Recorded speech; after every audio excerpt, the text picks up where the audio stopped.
Welcome, viewers and artists and all alike, to the Art Lounge Alley.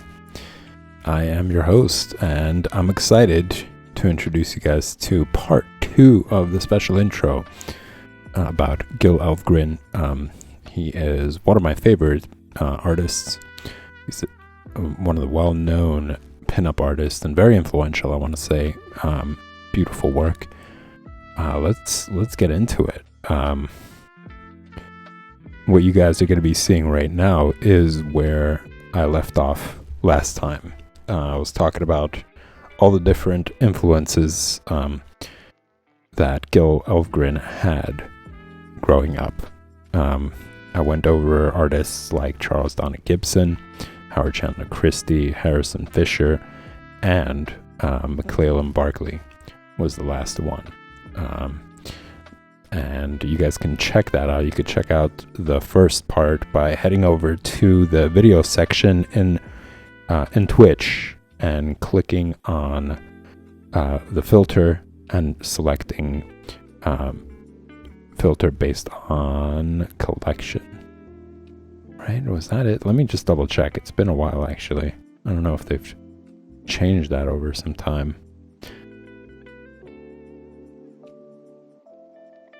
Let's take a look.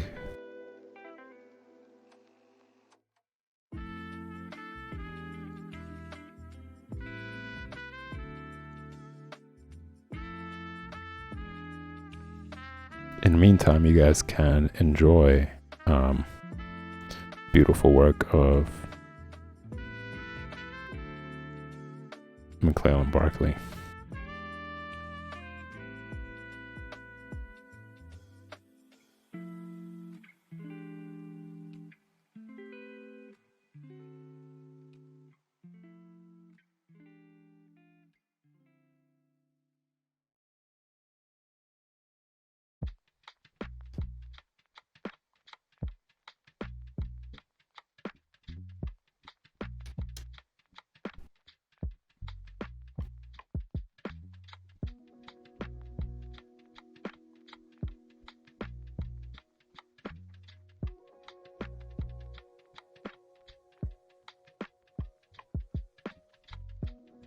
Yep, if you filter by collections, you will see folders dedicated to all the different streams. You'll also see the highlights folder where I upload all the special streams, where you guys will find part 1 of the Gil Elvgren special stream. So just going back to this, as you guys just saw, beautiful work, very vibrant colors as well. That's one of the things that I really like about McClellan Barkley's work in comparison to the previous artists, is that he really was more adventurous for that time, also with his color choice and his palette. Very vibrant colors, which you could see from the previous stream that Gil Elvgren was very much into. You could see a lot of his pinup work had these very vibrant, lush colors, similar to McClellan Barkley. So moving on to the next artist, there's a couple of more to go. There's like 4 more after McClellan Barkley. And the next one is Haddon Sundblom. He's very well-known artist, actually, as you guys could see by this previous illustration. Let me just go back to that. His Coca-Cola Santa advertisement. This is something that you guys, I'm sure a lot of you, regardless of your generation, have seen this image before, or kind of familiar with that drawing. And I think a lot of people associate Santa Claus with Sundblom's imitation or drawing or painting of him. So just to give you guys an idea of who he was, Haddon Sundblom is best known, as I was talking about just now, for his illustration for Santa Claus for Coca-Cola advertisements. He advertised Coca-Cola Santa from 1931 to 1964, so that's about 33 years. Though Sundblom's Santa is so entwined with Christmas and Coca-Cola, the company continues to use his paintings to promote their product. In 1957, Sunblom's illustration of the Quaker Oats man helped to popularize the brand. In addition to his advertising work, Sunblom painted hundreds of pinup paintings. Sunblom is credited as one of the most influential pinup artists of the 20th century. It's just to give you guys a little bit about him. So he was active from 1899 to 1976. And as you guys could see, in comparison to Elvgren's work, where his influence is, like this, I want to say, is the heaviest influence. And as well as the opportunities that Elvgren got. He got chances to promote Coca-Cola brand as well, and a lot of his pinups that you guys might that you guys have saw. Can't speak today. That you guys saw in the first part of the Elvgren special stream. And just to give you guys more examples of that. I want to say the biggest difference between the two would be how vibrant Elvgren's color palette is. I'm going to say that Sunblom had a little bit more subdued color choices, which worked perfectly, kind of. I love his work. I think Sunblom's work has this like very vintage, classic sort of vibe to it. And of course, he's able to breathe life into a drawing.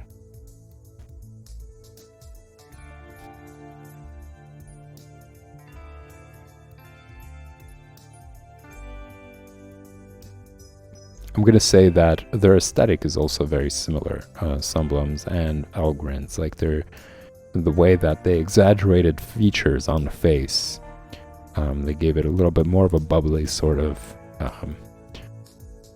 feel to it, more of a bubbly personality to a lot of the pinup work. And here's something that everybody's familiar with to this day. When next time you guys see a Quaker Oats box, just remember Hatton Sunblom, one of the most influential artists, influenced Elvgren, was the one who created that.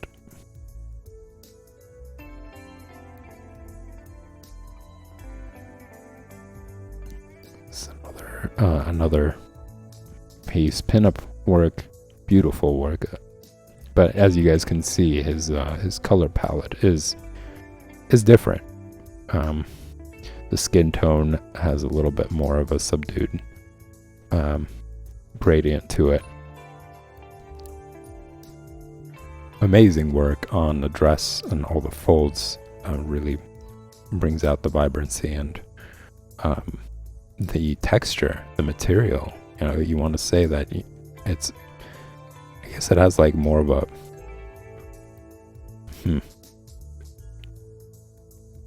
I don't know. I guess it has like a little bit of a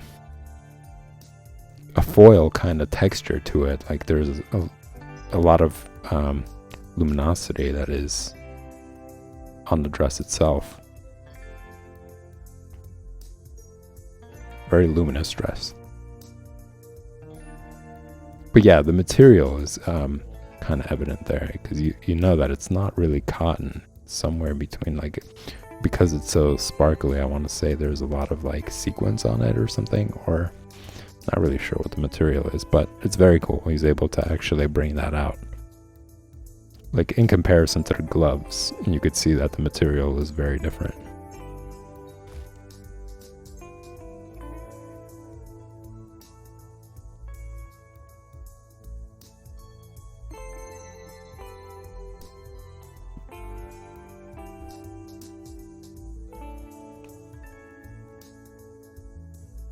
Very moody painting that he did, which is why I picked it. Actually, I really like the expression on the male model, as well as them too. There's like a story to it. There's something that's going on. There's something that she's looking over.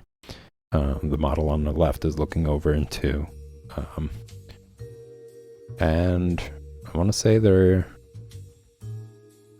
not in the best setting, considering that they have to use candlelight.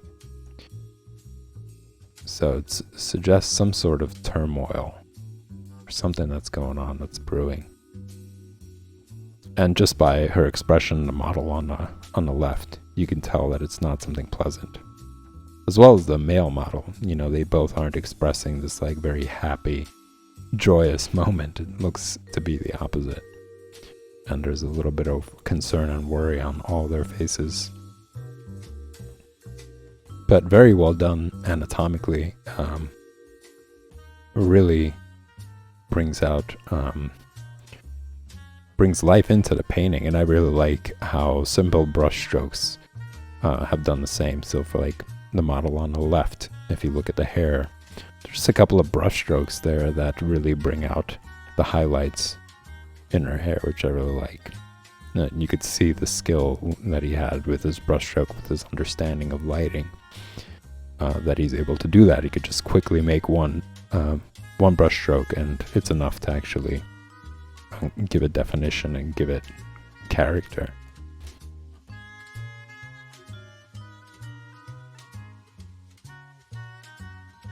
And I really like this painting as well. It has style to it. Like, despite it not being completely finished and having a lot of detail in there, just the right placement of brush marks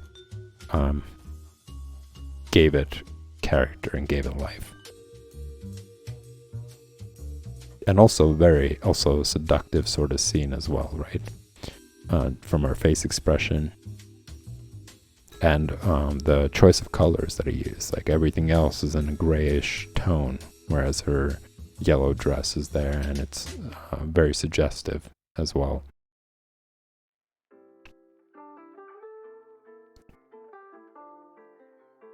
Some more Schlitz. I'm gonna say Schlitz beer. So as I mentioned before, you know, just paying attention to the companies that are being mentioned, my guess is a lot of the artists would follow in the footsteps of the previous artist who was advertising for those companies. So I'm going to say one of the biggest reasons of why Elvgren, besides the fact that Sundblom has amazing work and it's beautiful, I'm going to guess, I'm not going to say 100% is the case, that he wanted to follow in the footsteps of Sundblom and get the opportunities that he got working for these companies and working in advertisement by actually having very similar kind of style or very similar pinup work or face expression in some ways. So in that way, they could just continue on or get opportunities when they would apply to work for these companies. Or who knows, you know, maybe they're all connected in some way and they were just recommending each other to various companies.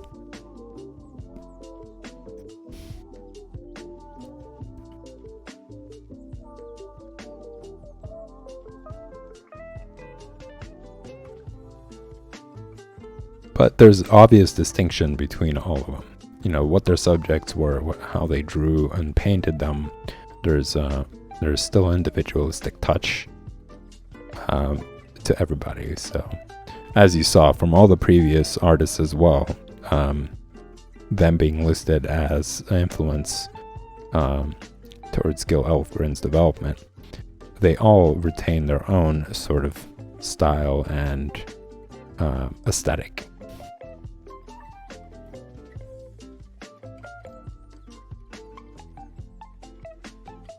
I also really like this painting. It suggested a very warm, pleasant atmosphere, pleasant experience. You know, this couple and they're out at night enjoying the fire.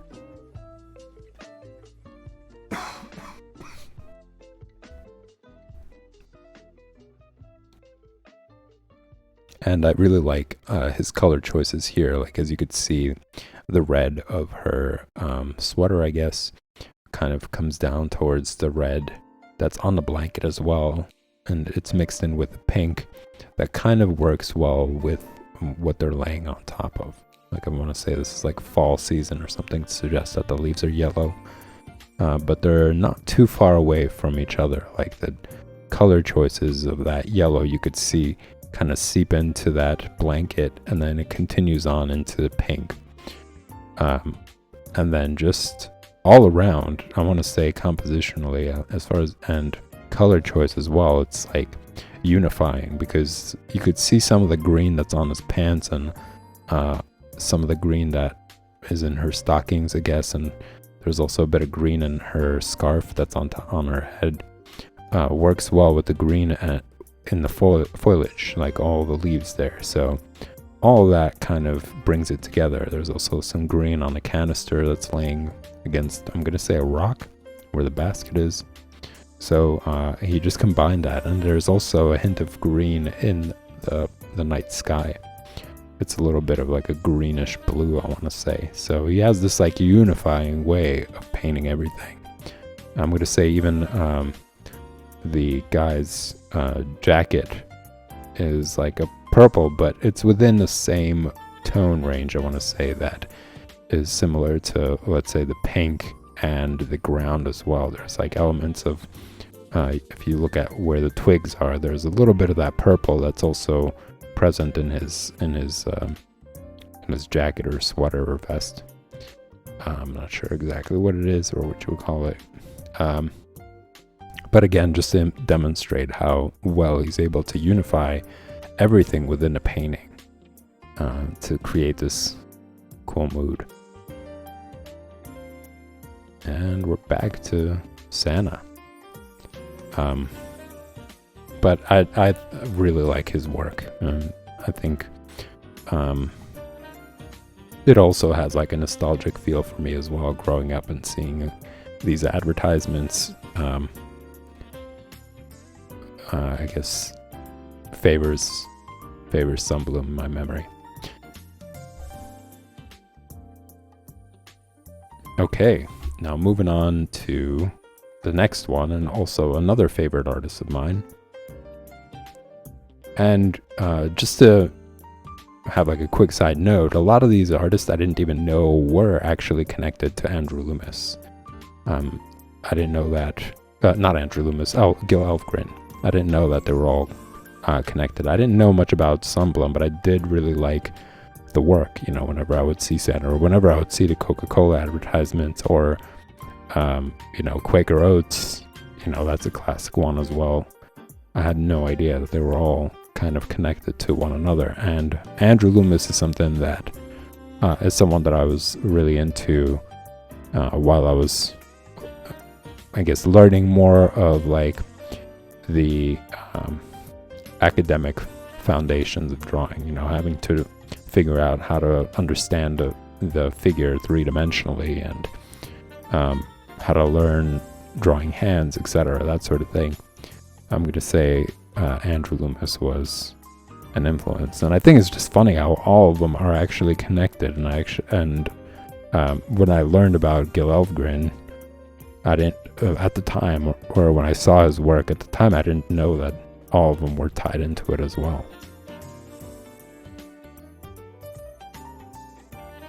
So moving on to Andrew Loomis. He was active from 1892 to 1959.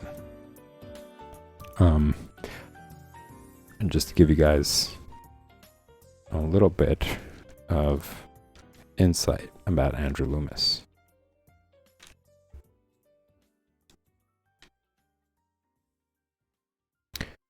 He was an illustrator, writer, and art instructor.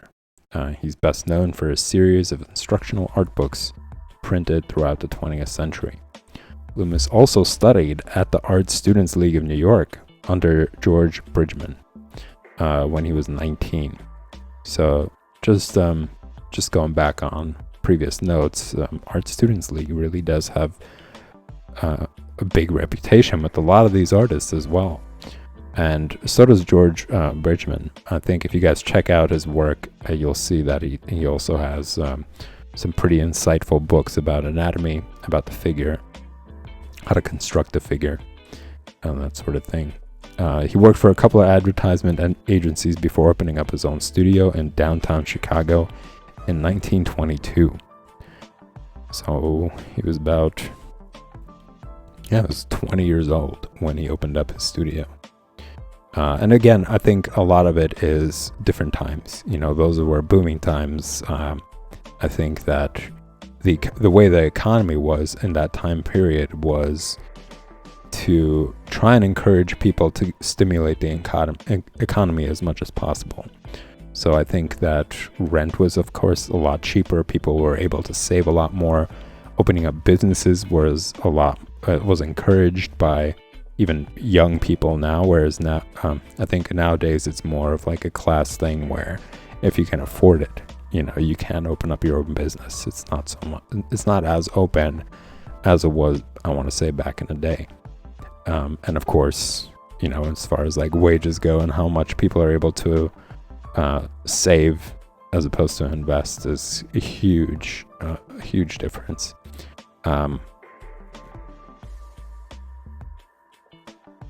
And all right, so yeah, just going back from the time until the late 1930s, Loomis produced advertising paintings for many large companies such as Coca-Cola, Palm Olive, Quaker Oats, and Kellogg's. He was the official portrait painter of the Dione, I want to say, I might be pronouncing it wrong, of the Dione quadruplets. And he created Jack and Bingo for the cover of the Cracker Jack box. So let's go over that. Well, you guys will see all of that actually. All those examples and these coming paintings. But just to start out here, you could see the sort of moodiness in that painting. And of course, his great demonstration of how well he understood the figure, how well he understood expression, how well he understood painting and light source, just by demonstrating like how a little bit of that cup that she's holding is catching some light, and how certain parts of the hand are in light as well, and how well he was able to mix the colors in order to attain that light source, that dimness that's on her hand, yet still bright part of her face. So he's able to distribute the light in ways where you could see the focus. So you could see the focus is on her face, yet there's still hints of light source towards what's going on, like she's holding that cup. So your eye does kind of want to travel there to see what's going on. And also, as you could notice, like on her hand, the light source isn't as bright as on her face. So another thing to note, that it's not always the same. If you're seeing light source on the face, it's not going to be the same brightness in other areas where the light falls. But I also really like how he drew the male face as well, and the expression on his face suggests that he's totally enamored by the woman. He's completely captivated. His body language suggests that as well. And of course, beautiful color choices, very well blended. Excellent painting. And this is also to demonstrate that not only was he a great painter, he was a great illustrator. He was great using the pencil as well.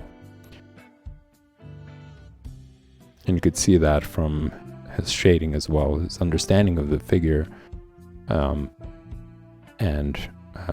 understanding of folds within the material. Yeah, as I mentioned, shading as well.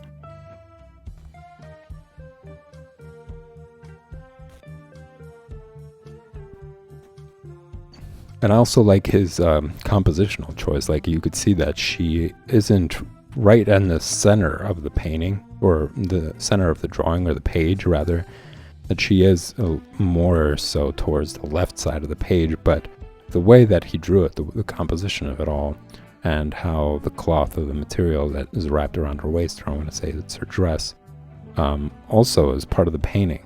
And it kind of, it's unifying. It's not separate, or it's not taking up so much of the empty space.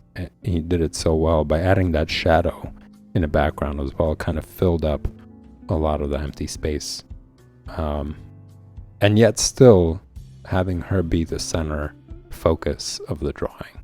So excellent composition.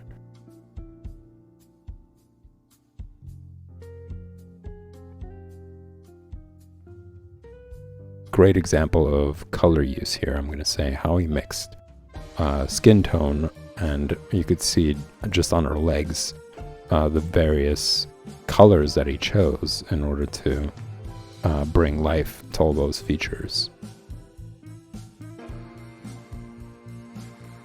And it's a nice mixture between, as you guys could see, very definitive features, right? If you look at her face, for example, very definitive lips and eyes and nose and ears.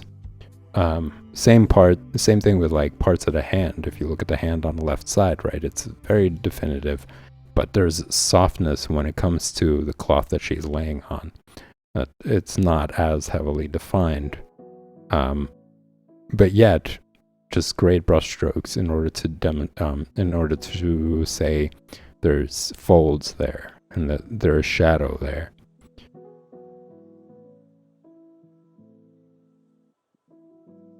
Another example of great composition. And the incredibly skillful use of brushstrokes as well. If you look at her hair, for example, there isn't much detail. You know, he doesn't like zoom in and draw every strand of her hair, but with just the right strokes, he's able to show folds. He's able to show part in her hair in certain sections. So also very well done. This is the famous Cracker Jack box, and that's Jack and Bingo holding the Cracker Jack box. So next time you guys see one of these, remember Andrew Loomis, illustrator, created that.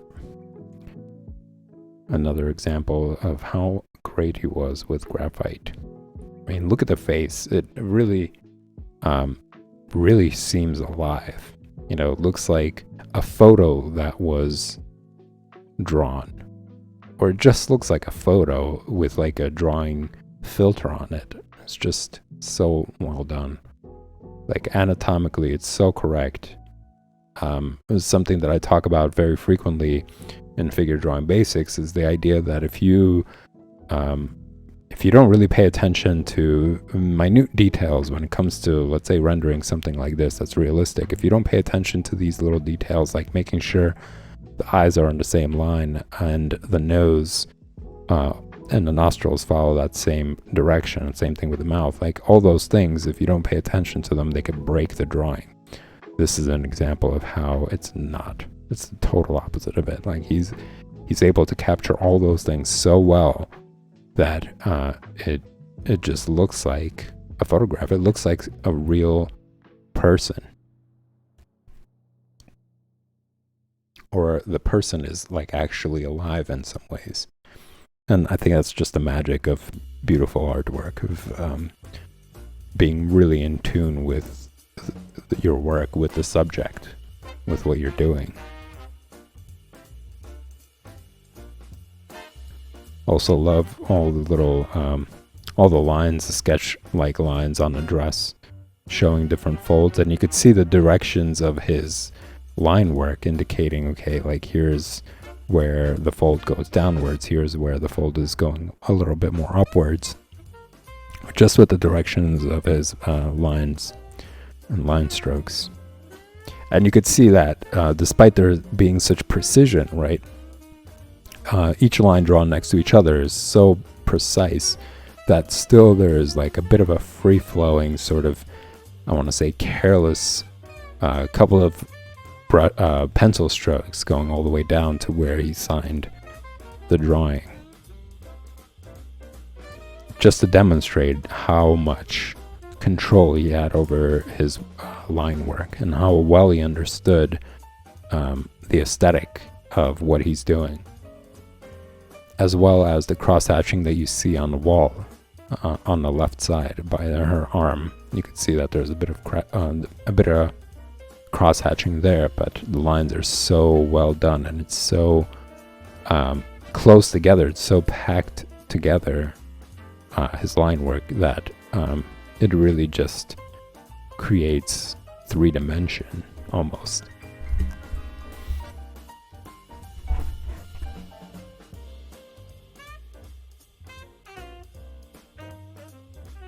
And these are the quintuplets, and it's a pretty interesting story, actually. I read about them.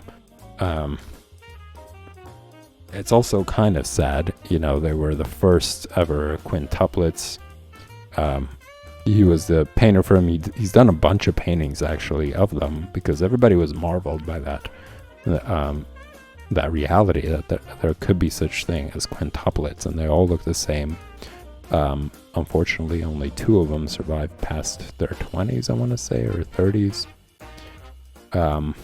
But they quickly turned into like a show. You know, they were constantly touring, and people were just marveling at them. And there was all sorts of really sketchy, weird stuff that happened, like them being shown behind glass as if though they were some sort of like zoo animals or something. You know, it's so wrong. Parents using them as something to like show off, you know, and basically just making a spectacle of it all, and not really giving them a life to live, in a sense. Like, they were just primarily just focused on this idea that the parents have created something amazing, and they were just objectifying their kids.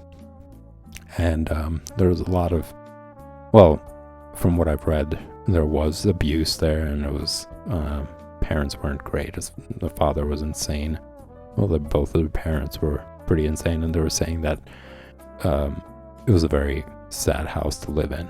You know, despite them being very famous and making money, what they ended up finding out was the parents were kind of just exploiting them, and they didn't really see a lot of the money that they were making, which was a lot, during a period where they were working for like advertisements and touring and all that other stuff. So it's interesting, kind of sad. Well, it's very sad. It's unfortunate that they didn't have like a peaceful life, or just had very small amounts of it.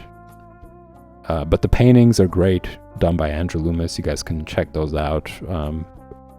It's also interesting to read about these quintuplets. You guys can do a little bit of digging there. Moving on.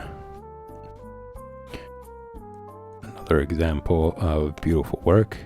It's the advertisement for beer. But great color choices. I really like how luminous her mouth area is, like where her cheeks are, and the color that he used for that.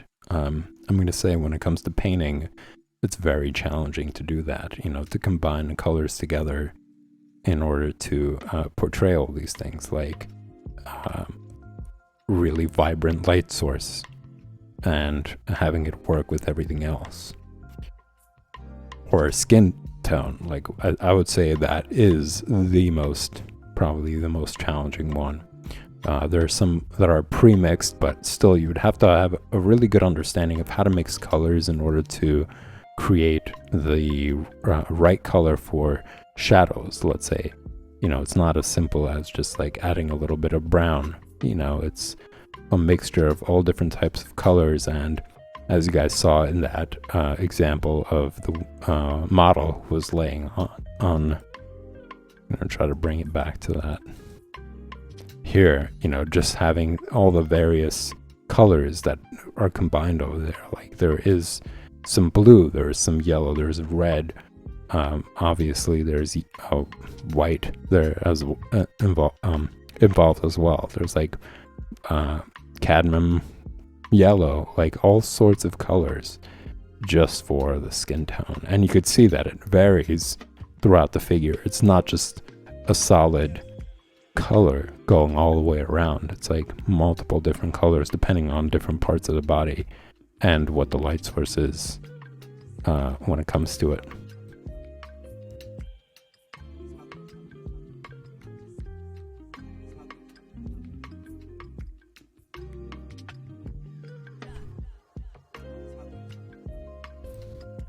So here, yeah, as I was mentioning, no, like looking at the back of her hands, you could see that he really understood colors, color mixing, and how to attain that light source, how to attain the colors for that light source.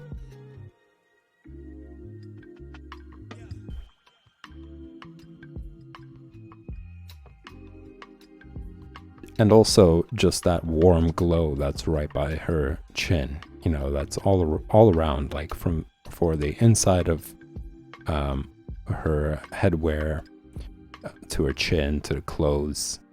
You could see that he's able to create that luminous light source all around there. And also, I want to say how well he did the eyes. Like, there's a little bit of glossiness to them, which I think is pretty cool. And it kind of works with what the crystal ball is, right? I want to say that's almost done on purpose to be just as suggestive. Like, she's staring at you, and the glossiness in her eyes resembles the glossiness within the crystal ball, and of course, trying to convince you to have a beer.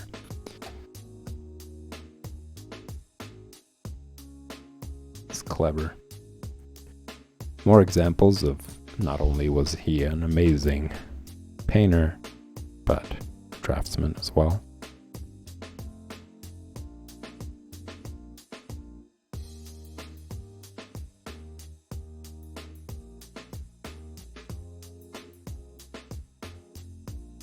And I really like this painting. It's very moody as well. Like, the colors aren't incredibly vibrant, but again, I think the light source is very cool. Like how you could see that she is the focus. Very bright in comparison to everything else that's going on, right? All the other colors for the chairs, for even with the brightest point, which seems to be the very left of the painting, is still not as vibrant as where she's sitting. So I think that was a very clever way of using light source to pop out the subject and draw your attention to her, while still not lacking detail. For example, the lamp and the lampshade, very beautiful work. Also, excellent use of color mixing and color to give it sort of like a chrome. I want to say, yeah, like, I don't know, chrome iron kind of vibe, even though that's not probably what it is. But yeah, I like that color. I like the color choice there.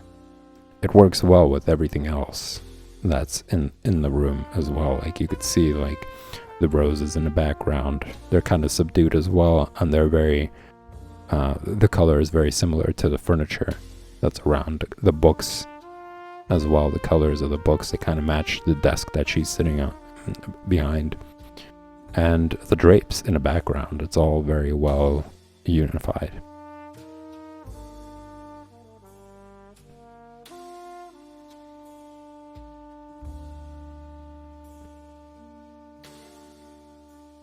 These are examples of work that is in his books, and I'm pretty sure I included like an image of all the different books that he has available. He has excellent ones about the head and hands. There's multiple different types of examples and lessons that he has. I highly encourage you guys to pick up one of his books, or all of them if you can, and study from those. They're an excellent source for anatomy and different parts of the body.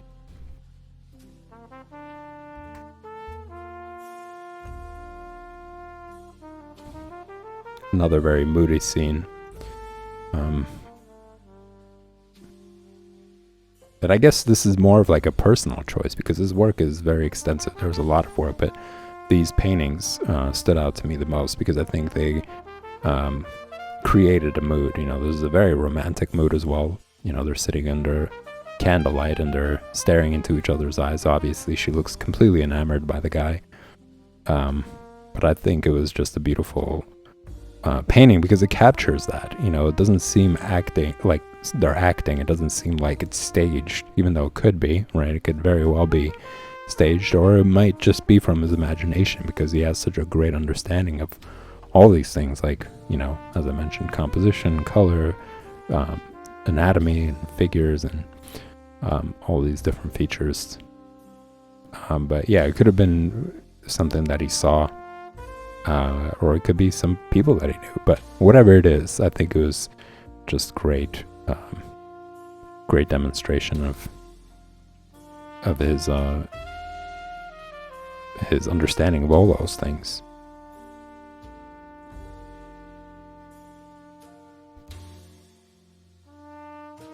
So despite the fact that what she's wearing shows a lot of vibrance, right? Your eye kind of gravitates towards that. It's still, you could still see him in the subject of the painting. Like, it's not completely just about her. I think it has to do with his interesting way of painting his face, because you could see like the ear and some parts of his face kind of are in the tonal range of what the light source is on her. You know, it's not, obviously not as bright, but it's bright enough to distinguish him from the background and from his clothes and the shadows that are forming. So because of that, because of the background, the brown that's behind him, the color of his suit being a lot darker, that his face pops out still. And I also think it's interesting if you look at the candle in the foreground, in the very foreground, along with the mug, how that's not really intrusive. Like, it doesn't really block your view of what's going on. In fact, it kind of adds to it. And I want to say it's complementary to the mug that's already on the table. You know, the way it's positioned, you could see that it's unified. It's not just this random object that's in the foreground. It does have some sort of relation to what's going on at their table as well, and obviously the candle that's bright in the background, while the one that's in the foreground is blown out. Again, is more of like a unifying sort of thing, while giving the painting more dimension. Now, you want to feel as if though you are at that table. Actually, you're sitting at that table in front of them, and you're witnessing this moment of them being completely enamored with each other, and totally zoned out. You know, as if, you know, they're totally not aware of the fact that there's somebody, you know, as the viewer, being so close at this desk, almost staring at them. They're in that moment, which I think is very cool.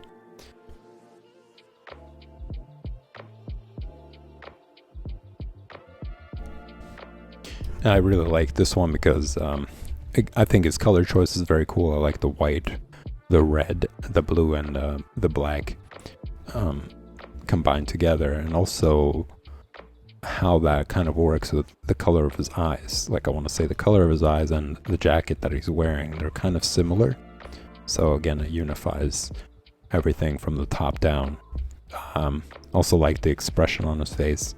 I like the detail and the color choices that he used for the face as well. As you can see, it's not just one color, one solid color, like the left side of his cheeks. It's many different types of colors, for ranging from the left side, where you see more of like a pink, I want to say orange, light orange skin tone color, to more of like a purplish to bits of gray, bluish gray, to like cadmium yellow, to orange, like all sorts. But yet it still works, right? It may suggest that he's some sort of like carpenter or somebody who works with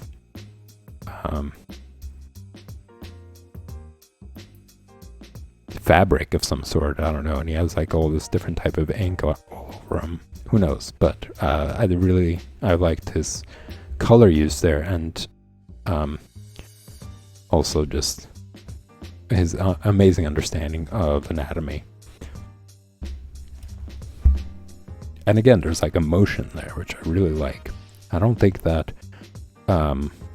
just realism is the be-all, end-all kind of goal. Like, I think it's also important to, as you guys have seen through all these different type of examples, all these different painters as well, that they were able to capture moments that were genuine, that were real, that didn't feel like the person was putting on a show for the camera, or that they were masking their emotion to seem very attractive. Like, granted, Elvgren and Sundblom's work might be more in that range because it's advertisement, because it's pinup, but all the other artists that I mentioned, and you guys have seen, they all were able to capture that. McClellan Barclay was excellent at doing that. He was able to capture moments. There was that painting where the woman is pouring the cattle onto whatever dishes that she was using. But it was just like such a wholesome moment. There was nothing there that suggested they were posing for the camera. It was just as if though somebody just like secretly took that shot of what was going on over there. A genuine moment. They were able to capture a genuine moment. And I want to say this painting kind of demonstrates that as well. And yeah, as I thought, these are all the books that you guys can check out. All of them are excellent. Drawing the Headed Hands is very good. Figure Drawing for All It's Worth is excellent as well. Successful Drawing, that's also a good book. Those three, I want to say, are my favorite. I own 2 of those. I have all of them digitally, but the physical copy, I own 2 of them, and I think it's well worth the money. If you guys can get all of them, I highly encourage you to. It's well worth the money. It's well worth the time reading them. It's well worth drawing from them and learning from them. Excellent artists. I'm still very grateful for one of my friends who introduced me to it. She just randomly, I guess we were talking about her, and she was like, hey, you should check out Andrew Loomis. He has some interesting books, so I'm very grateful for that. And I hope you guys can learn a lot from his work as much as I did as well. I believe that's pretty much... Oh no, there's another one. And this looks like... I guess this is oil. It kind of looks like pastel, I want to say, but it could be oil. Either way, I think it's also a really nice painting. Also captures a very specific time in history by her haircut, I want to say, by the clothes that she's wearing, and the model herself. I think it just kind of reminds me of like 1920s, I want to say. But also, I think a beautiful moment. Also very like, she has a very pleasant expression on her face, I want to say. And I really like how he drew her hands. How she's like peeling back the wrapper, but also there's like a sense of delicacy to her gestures, to her hand gestures. And I really like the color choice. I like the red that's on her jacket, or I don't know if it's a scarf that's around her shoulders. And how there's like glints of orange there that is very much the same to the top part of the scarf, where there is a lot of orange mixed in with a couple of hints of red here and there, and how that kind of travels up to her lips. So they all kind of gradually work. If you're going from the bottom up to more of a toned down color of red. but also slightly orange. So again, unifying colors throughout the entire drawing. And you could see like around her elbow on the right side that there's little bits of red there mixed in with the brown. So again, just ways of unifying colors. A little bit of red underneath where her rib cage is as well. And I really like the shadow that's formed that gradually goes from like a green to like a bluish green. Very cool. And you could see in her hair as well, just glints of the same color that's in her clothes, like that brownish, orange brown kind of that's there. A little bit of more red on her cheeks, and the eyeshadow that she has a little bit of yellow there, which complements some parts on her scarf as well. So working it all together, like even under the neck, you could see there's like a little bit of orange there and a little bit of yellow there, and how that all is unified throughout the entire painting, kind of. And I also dig the shadow on the back of her arm, on the left arm. It shows how there's like a plane difference, right? Like there are the fingers, and then it turns away from the light source and shows this like flat surface, which I thought he did very well. It gives the hand a lot of dimension there. I really dig that.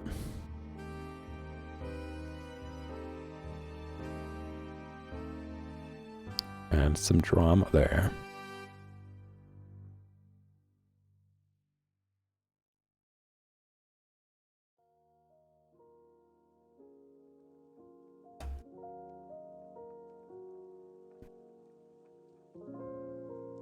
Man, it looks like I might be even going over. I thought that I would have more time to actually jump into my project stream, but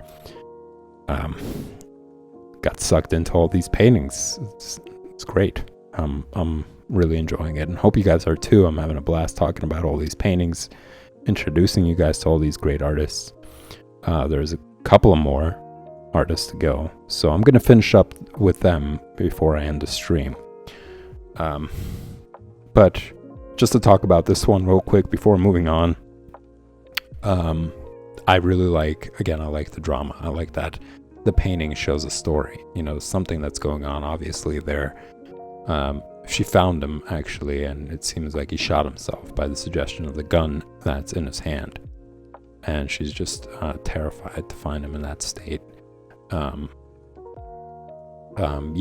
I really like that. I like that he was able to capture like a dramatic scene and create some sort of story just from one painting. It's not panels to show you, and it kind of makes you wonder, right, when you're looking at it, like what happened there. It doesn't look like she committed it. It doesn't look like somebody else was there to do it. It just suggests something like that. I mean, it could have been that he was trying to defend himself and somebody broke in or something, but it could also be that he offed himself, so very dramatic scene. I like how he was able to capture her face expression and that sense of agony and worry. Also another moody painting.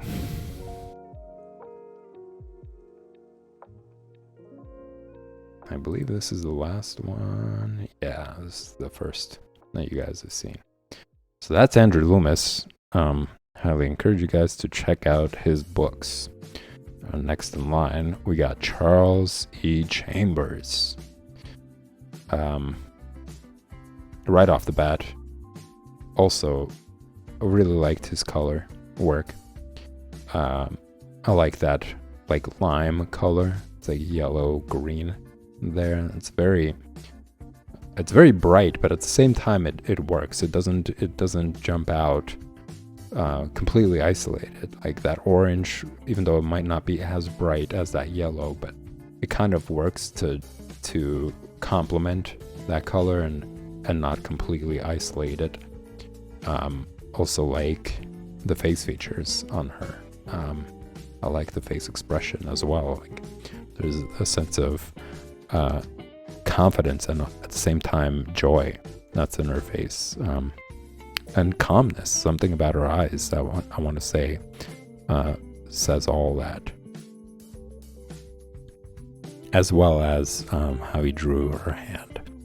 There's it's definitely like a feminine, sort of elegant expression, complementing what she's wearing as well, suggesting, of course, upper class citizen, right? Somebody who's able to afford these lavishing styles and such.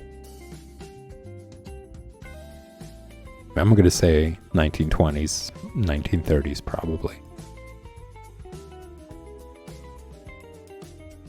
But what I also like compositionally is if you pay attention to the swirls that are in her hair, right, at the top part and the bottom part and on the left side as well, they're also present in the background. So you could see the swirls that are there as well. And I want to say that they're there purposely to add to the composition, and how that's kind of all are in 3 places in the painting that kind of bring it together. I'm going to give you guys a second to notice it. And if you guess that is where she's holding the cloth, you're right. I'm going to say that's probably that's the third one. It kind of follows that same pattern, like that crease that's within the cloth that she's, or the coat that she's wearing. That crease, the orange crease right there, I want to say, is just like the swirls. It kind of has the same sort of vibe to it. So it's like this rule of 3 kind of that's playing in the painting, and they're positioned in this like triangular sort of triangular way in the painting that kind of unifies everything from left to right to the bottom. You have this like center focus sort of going on there. Excellent use of mixing colors as well. I want to say like right by her chin and underneath the chin, it's like so well blended. It's so smooth, and the color is so accurate. It really just pops out her face more. And I also like the shape of her nose. It has like a very unique shape to it that I enjoy.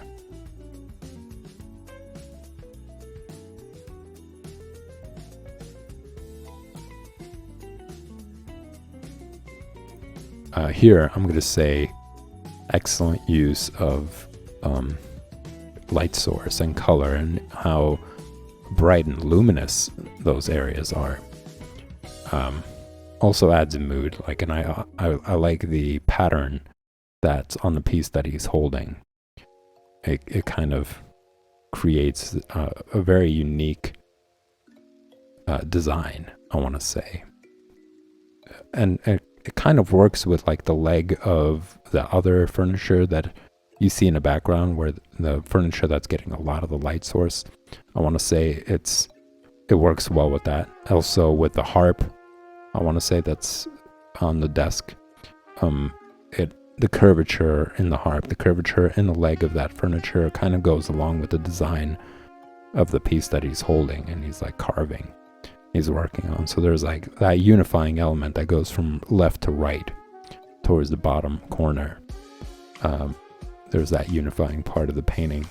But also the light source that's on his apron, I guess, that he's wearing, and the use of white that's on his shirt just really pops him out, even though it doesn't seem like there's a lot of light source that is hitting him by the suggestion of how much is hitting his apron.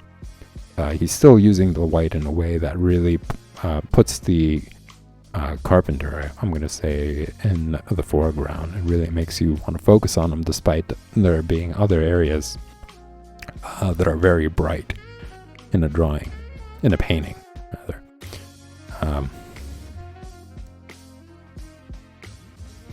Also some suggestive brush marks.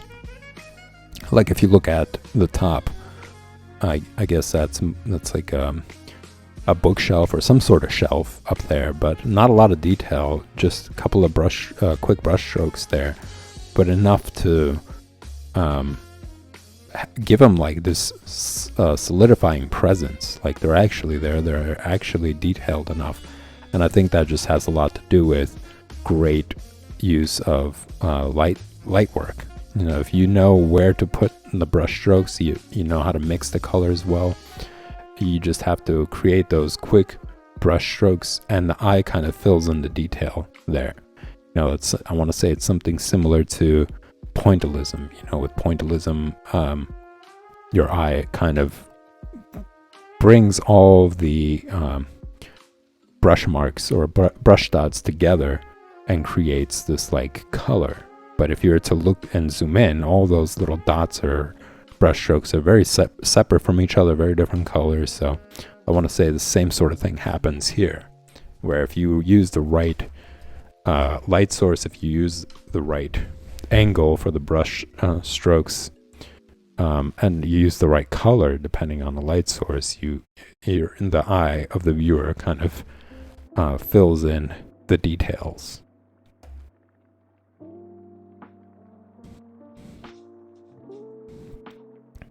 And I think it's pretty obvious here.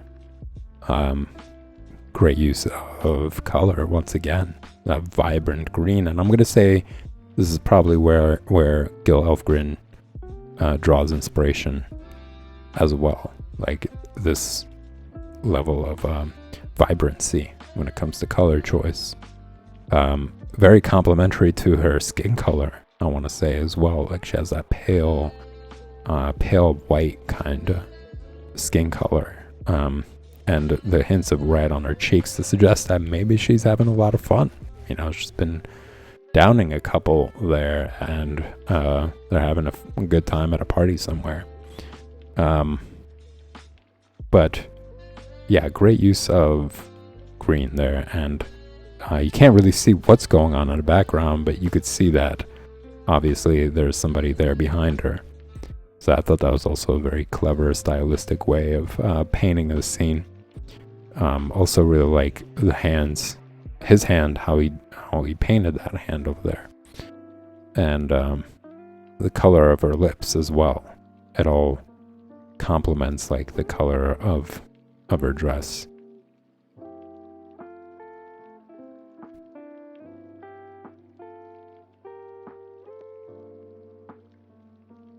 Here's another example of vibrancy, I'm going to say.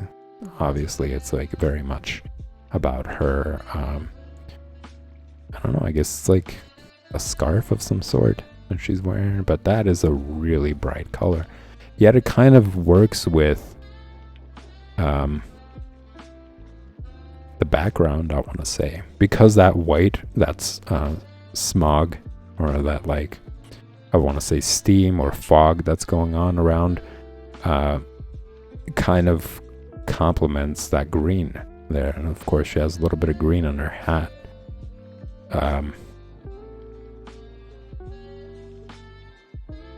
Something suggests this idea of like a captive bird. You know, you got these two gentlemen that are sitting down, and one of them is like closing the door.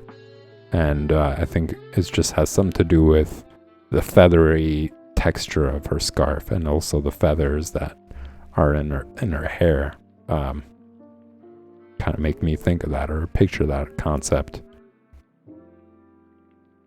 And at the time it very much was like that. Like women at the time were in a sense property. As screwed up as that is, that was just that time period. It was more so than how ridiculous things are now, and how they're trying to go backwards to that. I'm still, my point of view on it is that it's a political stunt, you know, because they're trying to keep things status quo. They took away what was present, you know, like these women rights and this idea of like banning abortions nationwide.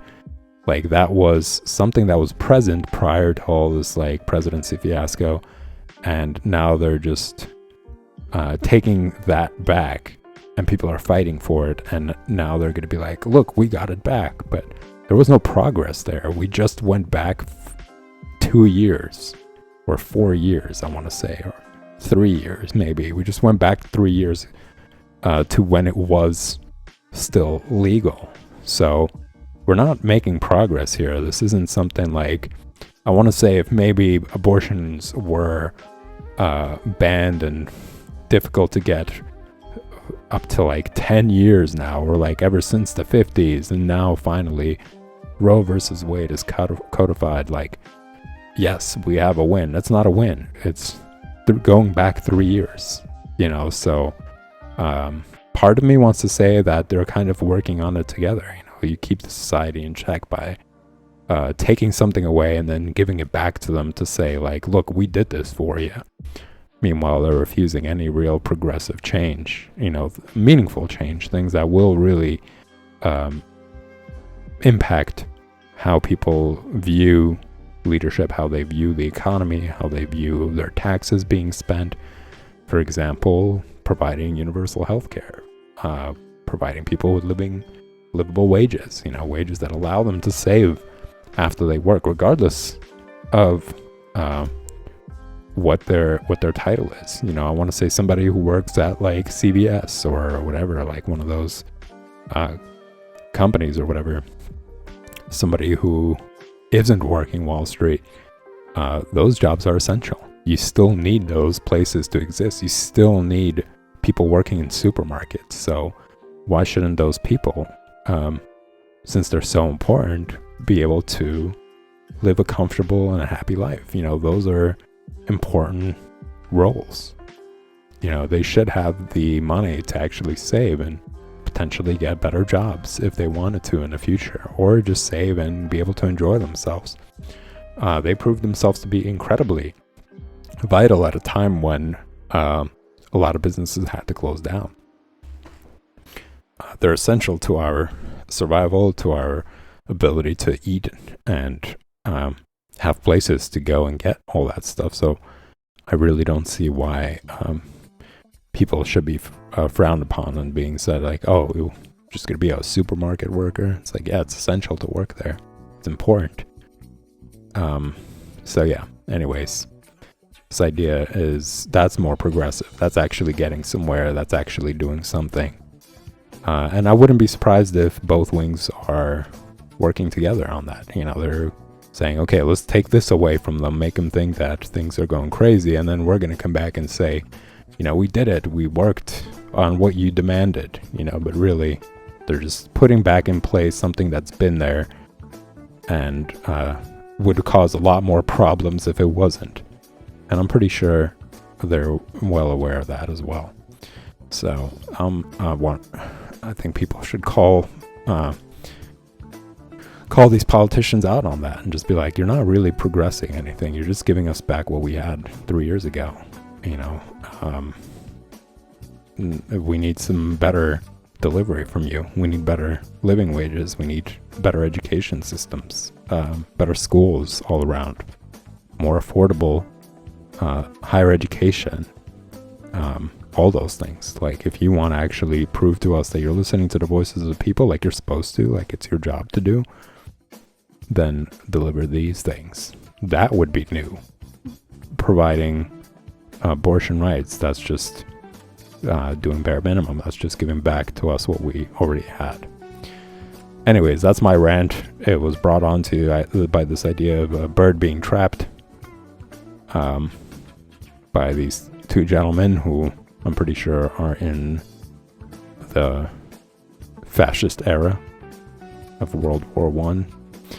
But yeah, I think also something about like the fogginess in the background and his face expression, the gentleman's face expression on the bottom left, to say, you know, quickly, we need to get somewhere. There's a sense of urgency there, while she's just kind of there, you know. Anyway, and I also want to say, maybe in the background, the font is similar to the spelling of danger. you can't really see if it's an O or a G. So I think that also plays into the whole scene a little bit. And the smoke could suggest many things. It could also suggest maybe there's a fire going around, or there's some sort of attack or something. Anyway.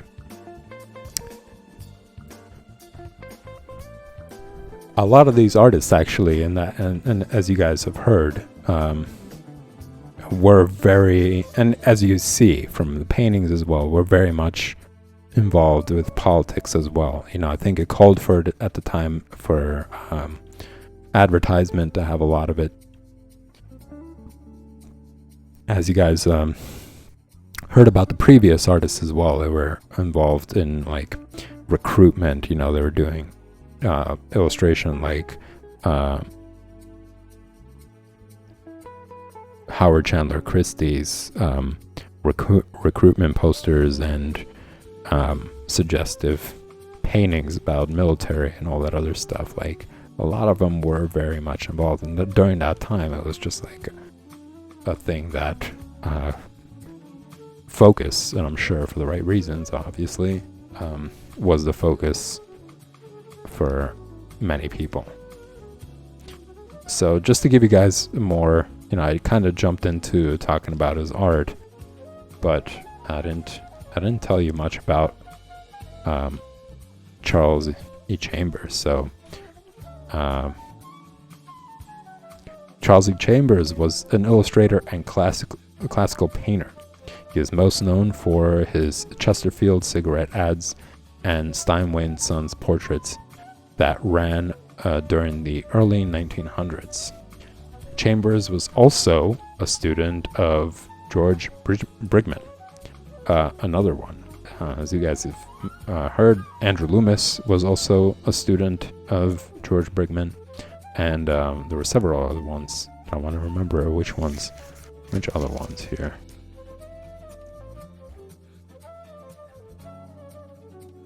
McClellan Barkley was also a student, so Andrew Loomis, McClellan Barkley, Charles E. Chambers.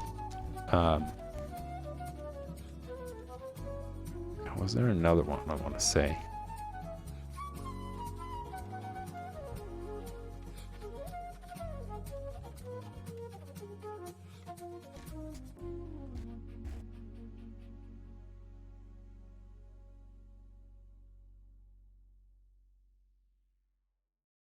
Oh, I'm going to look into it, but so far, yeah, those three were I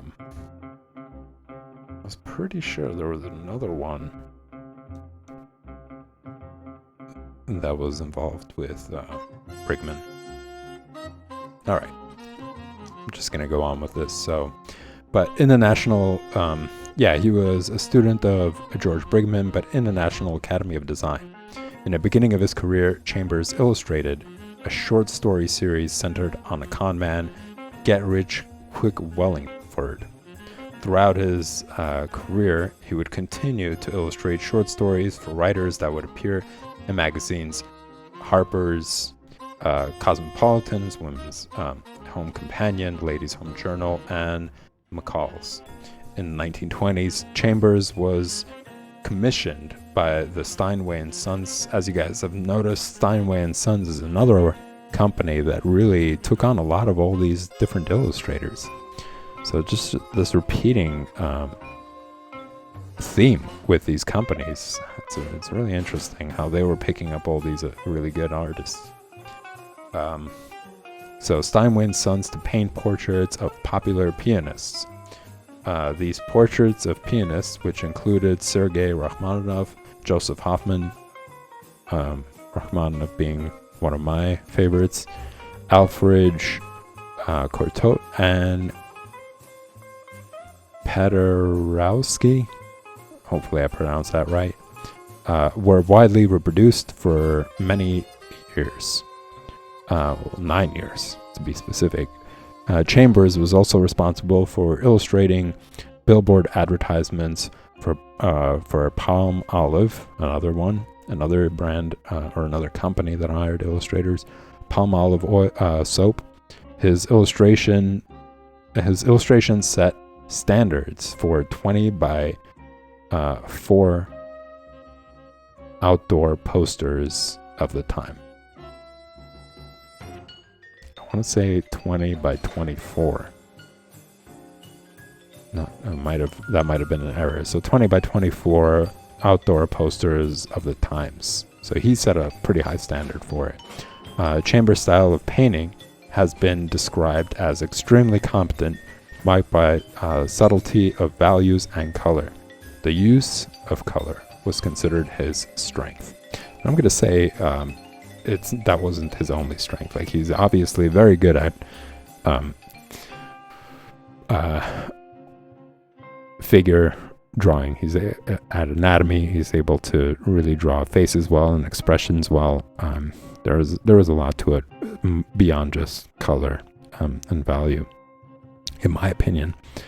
But yeah, going back to the painting, I like this one because, again, it shows a scene. It shows something that's going on over there, and it's suggested by the soldier in the background. I'm going to say it's the receptionist or a writer that's talking to her, I guess a reporter, maybe. I'm going to say by suggestion of him, like, having that newspaper in the back, in his hand. But yeah, it's just a cool scene, again, talking about being able to draw out a story in just one painting.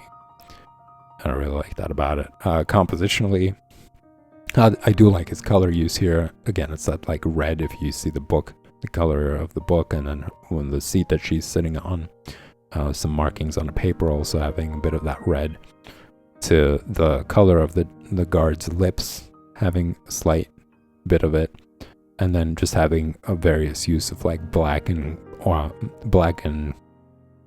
brown throughout the entire painting, to help kind of keep the focus on what they're doing. You know, nothing else is really stealing that focus away. It's kind of centered on these three characters.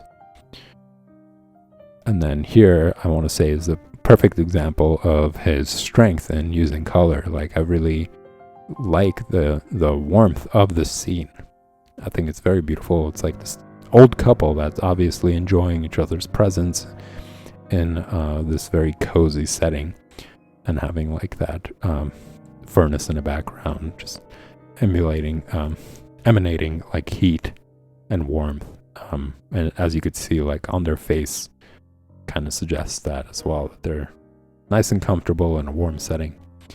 But also that bright, I want to say teal color of the lamp.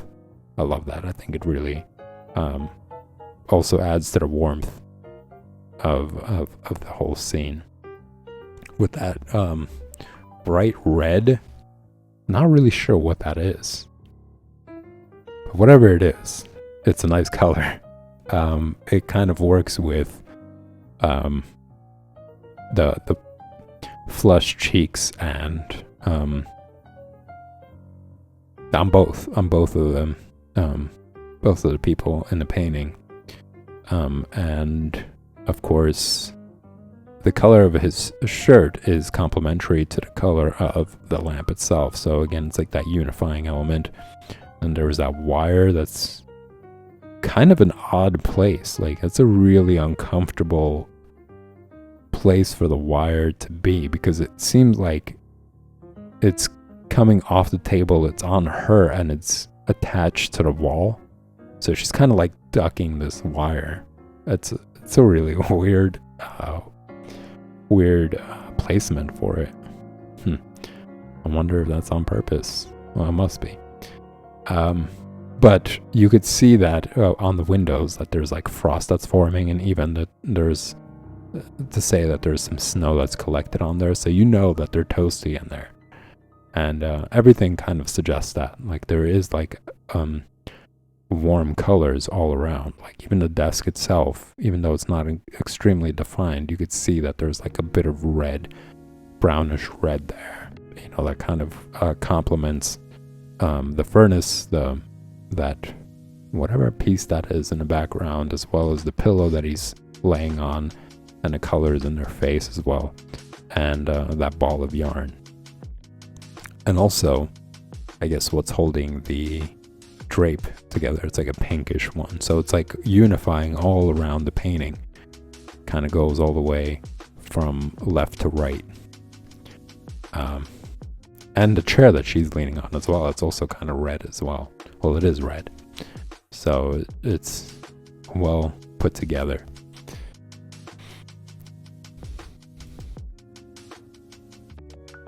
Here, what I liked about this one and why I chose it was also an example of how his color composition is great, because it's a combination of like black, red, and white throughout the entire image, from her dress to what she's sitting on and to what the pillows are resting on top of, from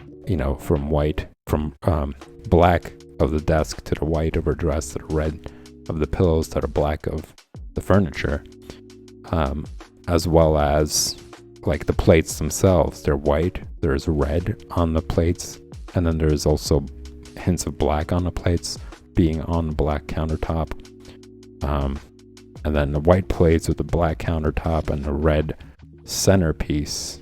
I want to say it's like a vase holding flowers, to again the gentleman wearing black to the white in the background. I'm going to say it's a window, and to the red of the drapes. So you could see that it's all around, even the floor itself, right? And the floor, it's a carpet, I'm going to say, and it goes from the black elements of it to the red marks of the carpet to the black parts of the table. It's all around the painting. It's this combination of all these colors. So again, display of how well he's able to create this unifying sort of scene in a painting. And of course, I'm going to say a great understanding of anatomy. Like, I really like how he drew the guy's hand, as well as hers as she's holding the cup, and both their face expression. Just can't really say much about it aside from the fact that it's very well done. I like the glints of highlights that are on his cheek and his bald head, and just like the reflective light on the right side of his face, as well as the highlights on her face as well. Just an excellent artist, very well put together. Another example of color use, and how well he's done it. From just the scene, you could see that he's kind of departing from like the warmth of their scene. So like the background that she's in, and suggests like a very warm atmosphere, and of course them sharing intimacy and connection to like a very cold setting, like this contrast there in that scene, and of course the mural in the background adding to that warmth with that bright red, in a sense, to suggest I'm gonna say a form of intimacy between each other and a form of romance, and I want to say like romance. So yeah, it's just this cool, one of the reasons why I picked this painting is it's a very cool contrast in the scene. And I do like his use of color, and I like how the snow and how the colors that he used for it is like a blue-ish green. I want to say it's slightly green and slightly blue, so it's like in between. So it's a really nice selection there. And also I like the highlights on the shoes. I think it really pops him out, as well as the highlight in his hair as well. It really pops him out as well there. But yeah, overall, it's absolutely true. I mean, he definitely has great understanding of color.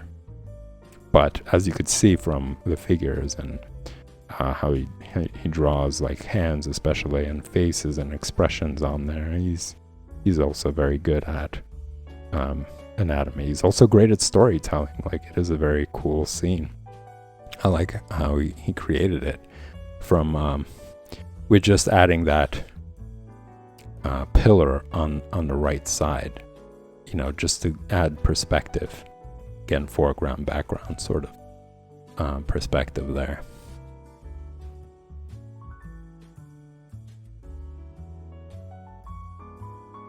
And we're back to this one. All right, y'all. So I'm going to move on to the next one because I do have to end the stream soon. But this is the last one. And it is Pruitt Carter, 1891 to 1955. And he's a bit of an interesting character. I am going to pause this real quick and talk about him for a minute, and you guys will see why I chose. There were no photos for the. If you guys have noticed, for the past two artists, I wasn't able to find any photos on them, unfortunately.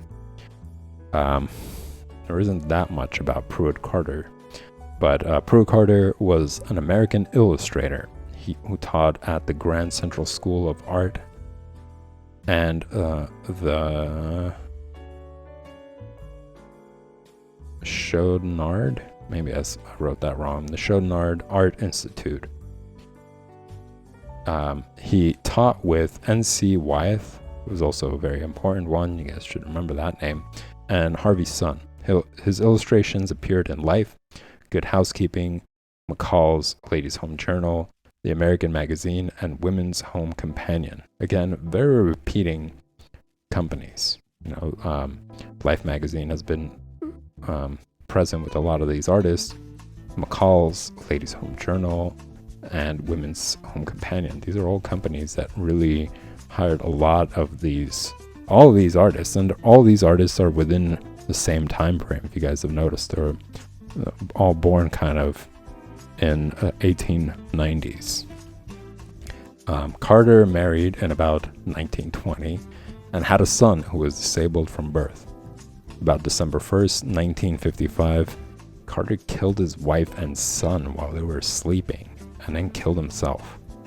Carter had been emotionally upset about selling the family home and an upcoming move to Carrollton, Georgia.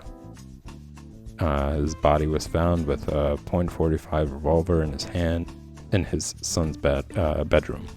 It's pretty gruesome, but I think there was something beyond that. You know, you can't be upset about family home being sold and having to move, and then just go up and kill your wife and son. That obviously they were just trying to keep that on the DL. Like what was going on, and maybe there wasn't really that much information about it, but bit of a crazy guy. Can't believe he would do such a thing. Maybe there was something else that was involved. I don't know. Nothing I could think of that would justify doing such a thing. That's just absolutely crazy and gross, man. He had a disabled son. He killed his own kid. Anyway, great artists prior to that. You know, maybe there was some that clicked in him and he just went psycho. But as you guys could see, I picked that painting to just kind of demonstrate that weird moodiness that he probably had. But he was good at painting. He was a good painter. I really like the scene that he created here. I like the style of what they were wearing. That's the other fascination. Beyond just the painting and the technique and color choice and composition and story and all that other stuff. It's also really cool to see the style. And I want to say that the average person had more, I want to say, more respect for their own appearance than, I'm going to say, modern day. Like, I think a lot of people just don't care for it. It doesn't really matter unless it's like work related or something like that. But as you could see, like most people, or it could just be a display of certain class of people. But I'm gonna say even back then, like actually, I follow this Instagram account that shows really old footage, like colorized, like they were able to colorize old footage of the 1920s. And it would just show actual videos of that time, and everybody, pretty much everybody, was wearing very fashionable clothing. Even people who weren't considered to be quote unquote upper class or whatever, or higher class and stuff, like everybody was kind of well dressed and really presented themselves well. So something about that I really enjoy, but I do like the freedom. Obviously, like it's not a requirement for you to look and dress like that as it was back then. Like I enjoy that people have the choice of dressing however it is that they like. But there is a certain appeal to that aesthetic when you're looking at these images that suggest that people were more educated or refined or whatever else. So of course it's a guy's, it's just an appearance, and people were a lot worse actually than I want to say people now, as far as like majority goes. I don't know. These are all just guesses, but aesthetically, when it comes to these paintings, it's pretty cool to see that. But yeah, that's what I kind of like about this painting. I like the hat that the guy is wearing, and I like how that plays into a lot of the different colors that you see on there. Like for example, the band that's on the hat is very similar to the tie, I want to say, that the waiter is wearing, to some of the color marks that you see on the buildings themselves, like in the windows.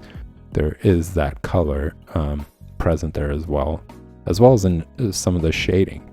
So just again, it's this unifying element from the color of his chair and the desk itself having that present as well. It's just all over the painting in a sense, and I really like that. It's gotten a bit of an impressionistic vibe to it.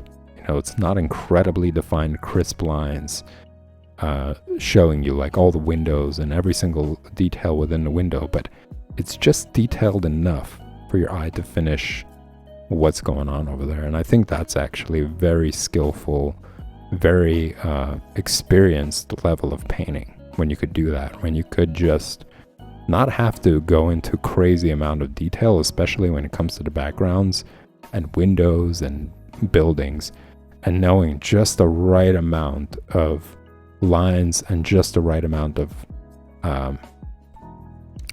brush strokes to create or to push the viewer to fill in the rest. Like what I really like, if you look up at the window, I guess not in the very foreground, but the one that's open, it looks like the window is ajar. There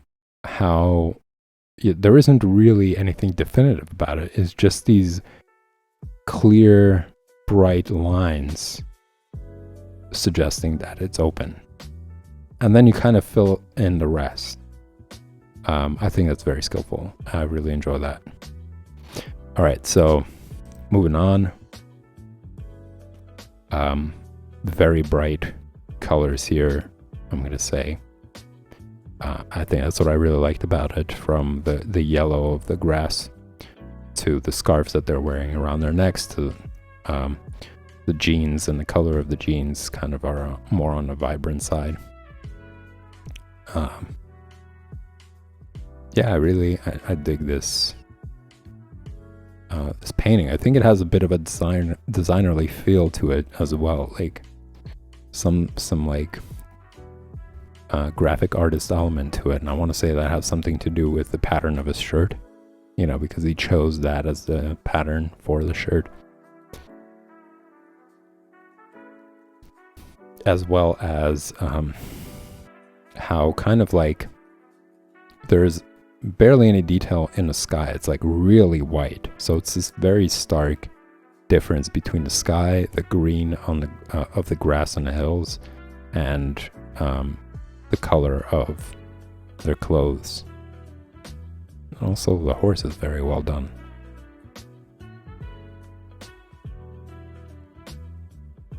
But you could see that he had a good understanding of a lot of things as well. Like all these artists had very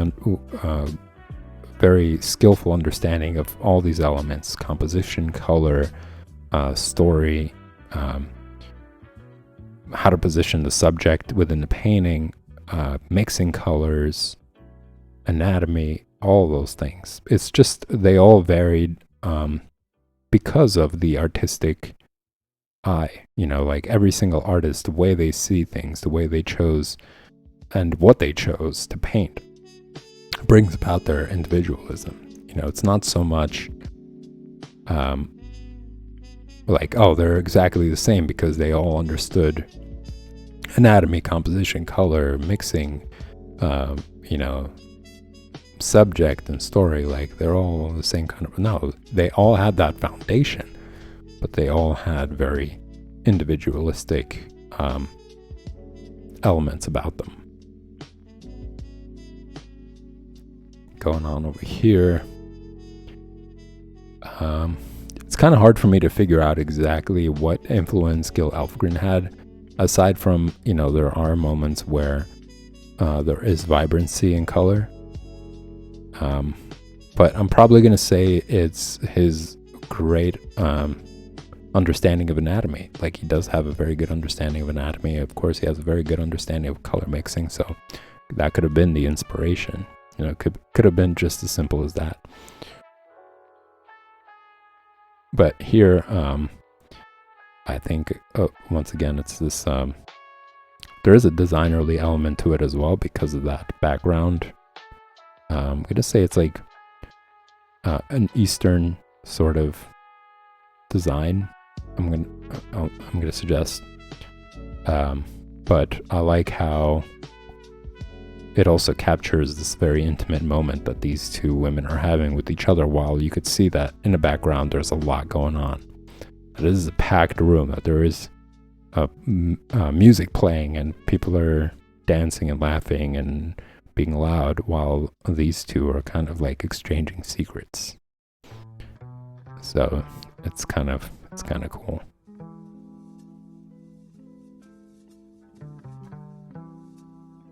Here again, it suggests some scandalous scene, or it could be somebody who's obsessed with that person.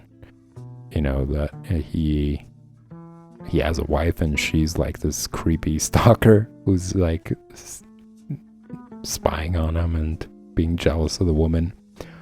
Or it could be that she caught him with another woman, that they were actually together and she caught him in the act of being with somebody else. I don't know. But because that's there, because it makes you kind of wonder and what's going on, and it suggests this like curious sort of scenario. I think it's well done. I like how it's framed. I like how it has this like, I guess, fire exit element to it, and how she's like peering through this window behind the curtain, and how everything has like a yellowish tint to it. I think that was very well done.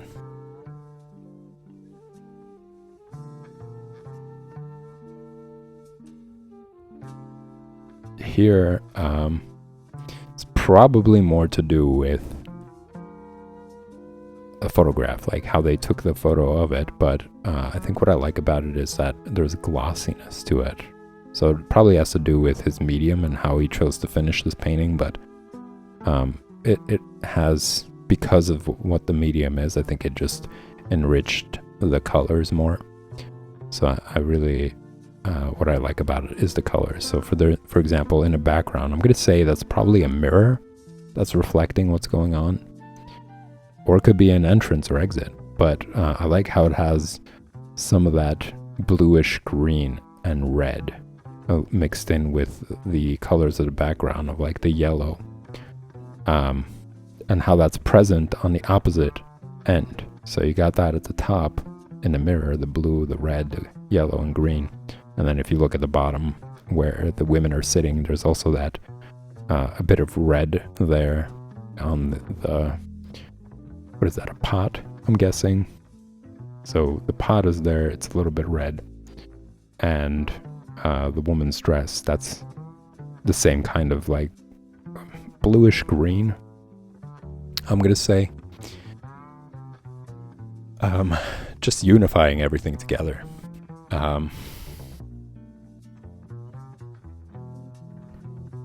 And that was the last one.